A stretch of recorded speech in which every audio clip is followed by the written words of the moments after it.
Hey guys, my name's Dale and this is Think Fact.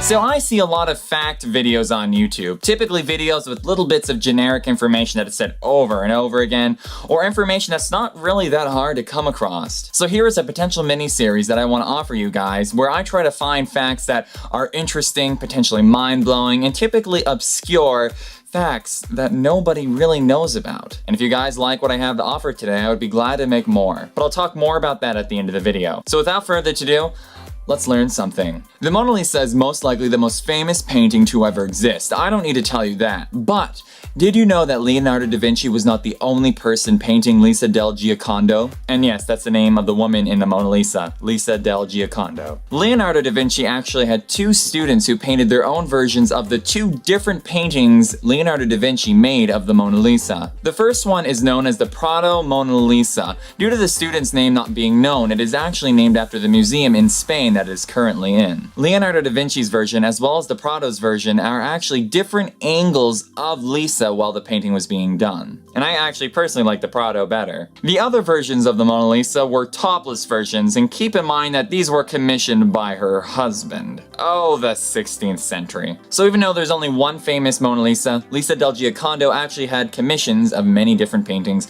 all of which she never received.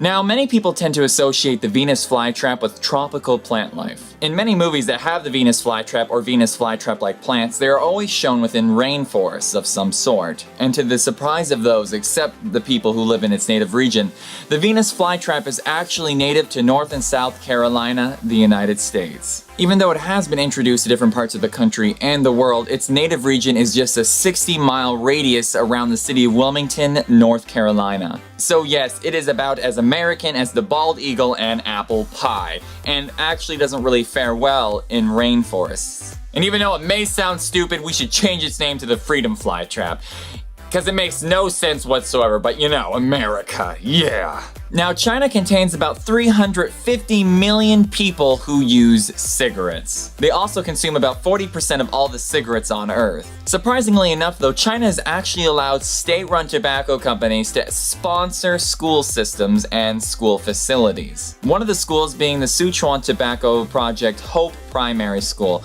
a school that was constructed after an earthquake hit and the tobacco company used its money to construct a new school. Though it has parts of its curriculum that support tobacco use, as well as having messages on the walls in the school itself that say, and I quote, "Work hard for society. Tobacco can help you become an achiever." Yeah, an achiever for lung cancer. And yes, this is extremely awkward given the fact that tobacco use is already extremely high in China, but it hasn't gone completely under the radar. There is debate, and if you would like to read more on it, go check out the article I have in the description. Oh, China. There is actually a reason why your fingers and toes get pruny when they're left in water for prolonged periods of time. A lot of people accepted that it's just a natural thing where your body just absorbs water and it can't be helped. But actually, the opposite is true. The reason why your fingers get pruny is because the autonomic nervous system tells it to do so. And we understand this because people who have nerve damage in their fingers and toes actually don't experience any type of pruning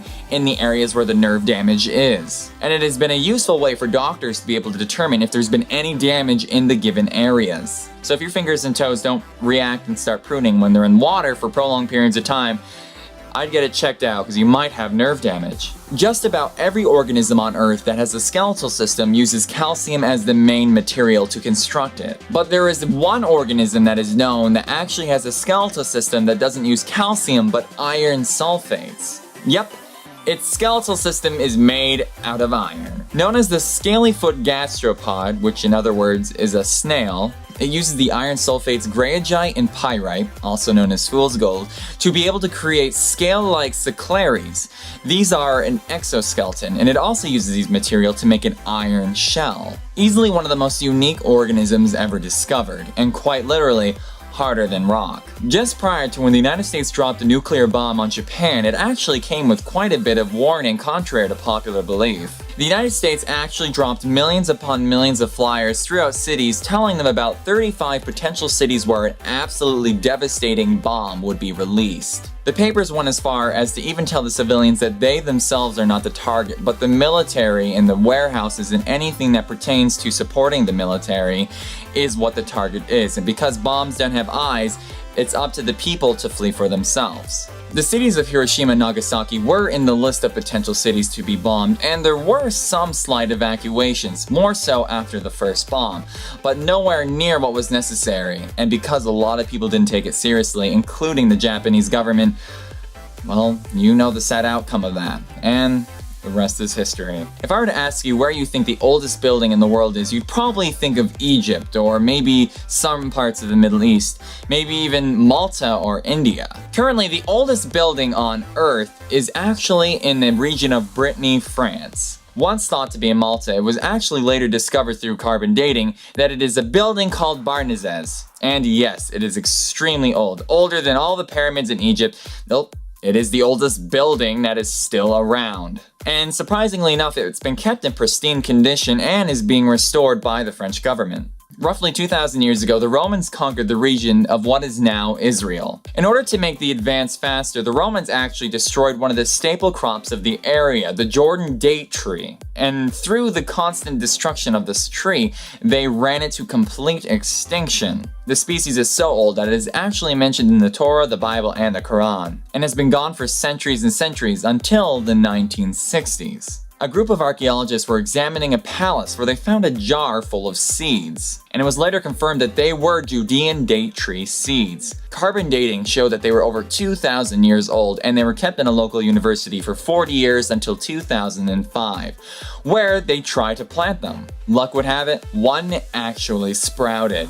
Scientists are taking great care of the plant, and it currently looks like this. Scientists plan to research it to be able to try to find what medical benefits it may have that are listed in the three holy books. And the tree was named Methuselah after the longest living major figure in the Old Testament. Rap battles are becoming more and more popular. I mean, just the fact that the most popular show on the internet ever is Epic Rap Battles of History goes to show you just that. Surprisingly enough though, there were actual rap battles in history, most famously done by the Vikings. The Vikings were known to participate in a ritualistic exchange of insults done in a poetic form that was done between two people. Even the Norse gods are recorded in legends of having these rap battles. Known as flyting, it typically involved insults that ranged from being a coward all the way to sexual deficiencies. So basically, people haven't changed at all. But the Vikings were not alone in these insulting poetic battles. The Japanese, the Inuit, the Arabians, and even the Scottish all had their own versions of these battles. But only the Norse date all the way back to 5th century AD. Oh, it makes me proud to be 1/16th Swedish. Nowadays, many people know that the killer whale is not a whale at all, but actually more related to dolphins. I mean, just come on, look at it. The name that we have today, killer whale, is actually a mistranslation from Spanish to English due to the fact that, in terms of how things are ordered, Spanish is typically in reverse to what English has things. Killer whale from whale killer. And yes, orcas, another name they're known as, are known to kill whales. Typically they go after the calf, but when in numbers, they will go after the biggest of all animals, the humpback. As you can see in this video, this humpback is struggling trying to actually get away from this herd of angry orcas. But if you thought orca was PG or a nicer name than just killer whale, you were wrong. That's because the name of the orca comes from the Latin word orcanas, which means of the kingdom of the dead. So yes, things just took a really weird and unexpected turn. Orcus is a Roman god who is the embodiment of death, and he shares his name with his afterworld. He's typically seen along Pluto, who is the Roman equivalent to Hades. So that's right, Shamu's species is named after the embodiment of death.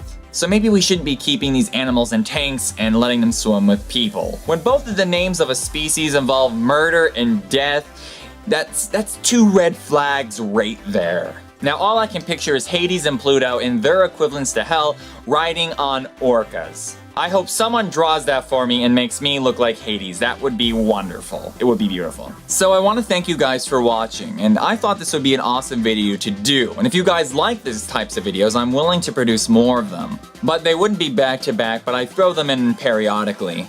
And let me know your thoughts on anything.